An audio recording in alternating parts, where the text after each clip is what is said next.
Today, in this video, we will calculate the center of mass of a uniform quarter circle of radius, r. In simple words, the center of mass is the single point where you can imagine the entire mass of the object being concentrated for the purpose of analyzing its motion, balance, and response to external forces.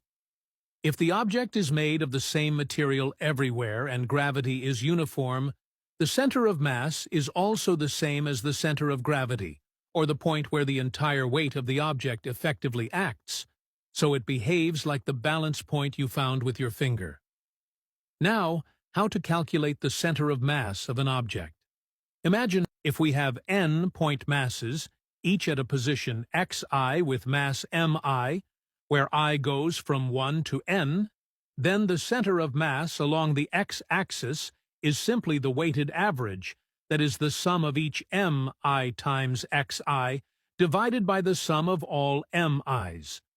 The same logic applies in the y direction as well, where we use the position yi instead of xi. In the end, the center of mass is nothing but a weighted average of positions, where the weightages are given by the masses themselves. This way, heavier masses pull the average more strongly toward their side, while lighter ones contribute less influence. This is the case for the discrete mass system where weights are spread over distinct points. But we need to find the center of mass of the quarter circle of radius r.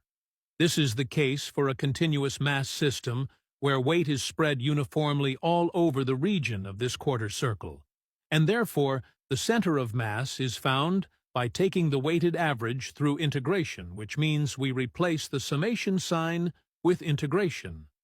Now we are given that the quarter circle is uniform everywhere, so we can write this dm as some constant area density sigma times dA, where dA is a small elemental area of the body. Substitute it here. In this way, the constant sigma cancels out in the ratio for center of mass, and the problem reduces to purely geometric terms where we just need to find the average over areas instead of masses. Now here's one interesting thing. Because the quarter circle is perfectly symmetric about the line x equals y, the x-coordinate and the y-coordinate of the center of mass will come out exactly the same, so it is enough to compute one of them. We will go with the y-coordinate one.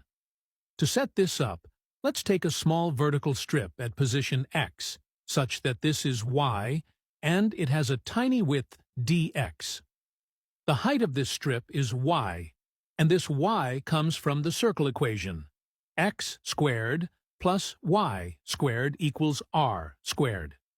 The area of this strip, which plays the role of dA, is simply the area of this rectangle, which is width times height, or y times dx. Now, the centroid of this thin strip lies at a height equal to y, divided by 2. So if we want to compute the y-coordinate of the center of mass, the contribution of this strip is its centroid y divided by 2 times its area, y dx. The bounds of this integral is from x equals 0, which is this, to x equals r, which is this. This is the numerator of our integral, and then the denominator is simply the total area of the quarter circle, which is 1/4 of p times r squared. This will become half of y squared. Now substitute y squared from the circle equation. We know that y squared equals r squared minus x squared. This 4 cancels with this half, and thus the numerator becomes 2 times the integral from 0 to r of r squared minus x squared dx divided by pi r squared. Now this integral is super simple, and it will give r squared x minus x cubed over 3 from 0 to r. First put r to get r cube minus r cube over 3, or 2r cube over 3. And when you put 0, we get 0.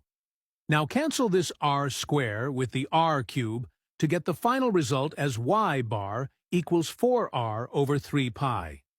By symmetry, x bar is the same as y bar, or 4r over 3 pi, and thus the center of mass of this quarter circle will lie somewhere over here. Now it's your turn to find the center of mass in case of a uniform semicircle of radius r, assuming this center of the semicircle is the origin. Let me know your answer in the comments.